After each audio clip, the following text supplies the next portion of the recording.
Alhamdulillah wassalatu wassalamu ala rasulillah wa ala alihi wa man wala. Wa asyhadu an la ilaha illallah wahdahu la syarika la.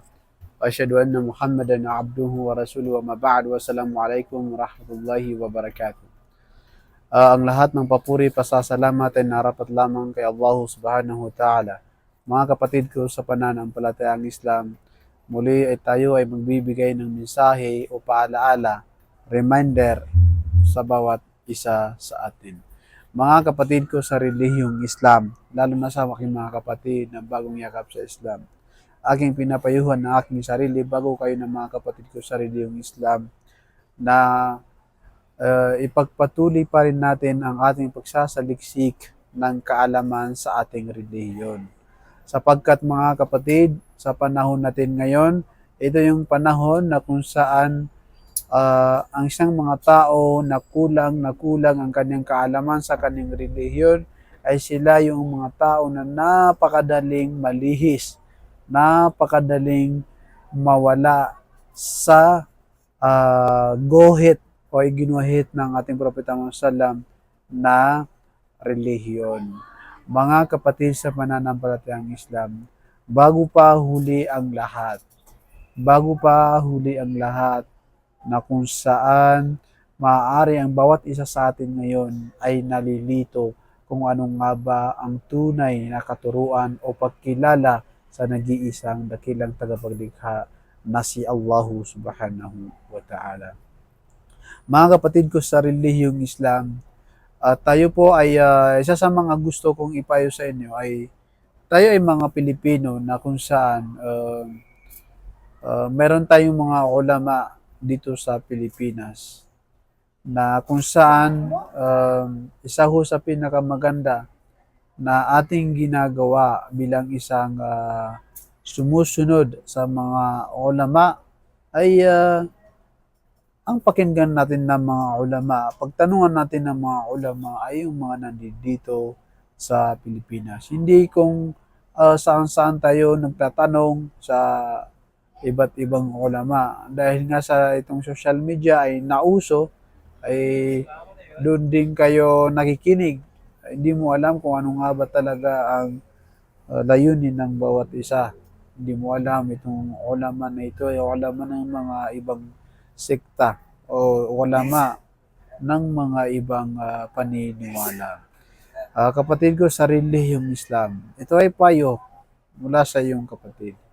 Bago ikaw na kapatid ko sa relihiyong Islam.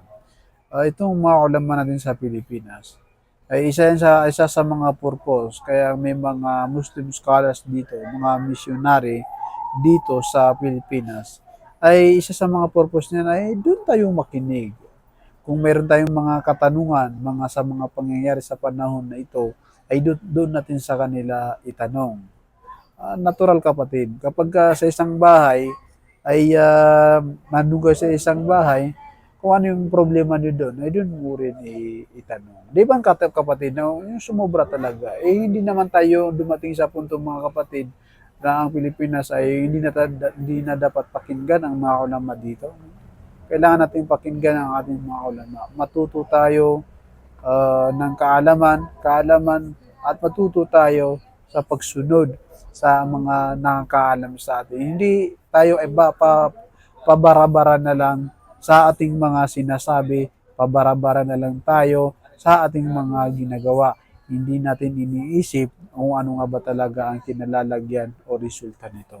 Mga kapatid ko sa pananampalatayang Islam, nasa sayo kung ito ay paniniwalaan mo o hindi. Pero bilang isang mamamayan na isang Pilipino, bilang isang mamamayan na isang Muslim, bilang isang mamamayan na nakapag-aral ng kunting kaalaman, ay marapat po sa atin na sumunod sa mga nakakaalam sa atin. Kung dito sa Pilipinas, pero hindi naman po bawal na pero kumbaga kinakailangan timbangin mo rin kapatid. Tanungin mo yung mga ulama dito, tanungin mo yung mga ulama dito. Hindi yung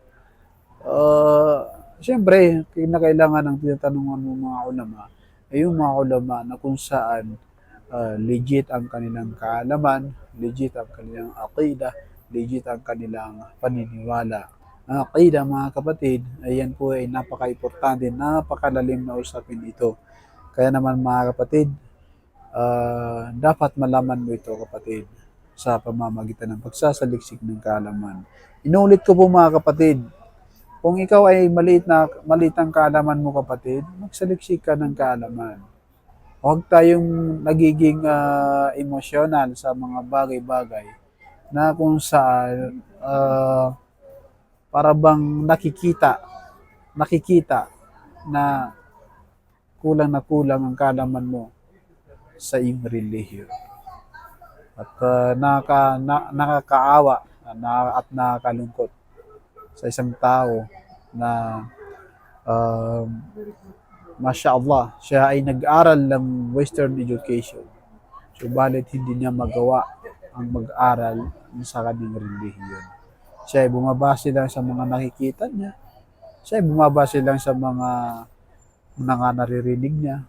Kailangan magkaroon po tayo ng pag-aaral. Legit na pag-aaral mga kapatid sa pananampalataya. So hanggang dito lang po ang aking may babahagi sa inyo. Sana ay naiintindihan nyo yung pag-encourage ko sa inyo, una sa aking sarili, ang pagsasaliksik ng kaalaman, ang pagsunod sa mga amir, umara, mga ulama, pagsunod sa kanila. Nang sa ganun ay hindi magkaroon ng pagkawatak-watak sa bawat isa.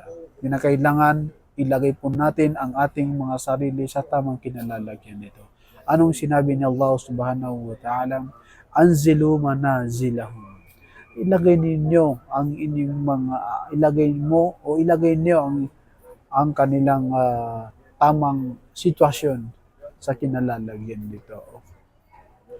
Anzilu manazilahum. Yung kung ano yung level ng bawat isa ay doon mo ilagay. O wag po yung basta-basta lang tayong ganito o ganyan. Ilagay natin sa tamang lugar.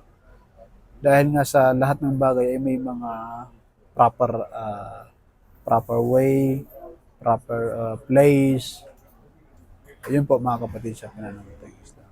Hanggang dito lang po. Assalamualaikum warahmatullahi wabarakatuh.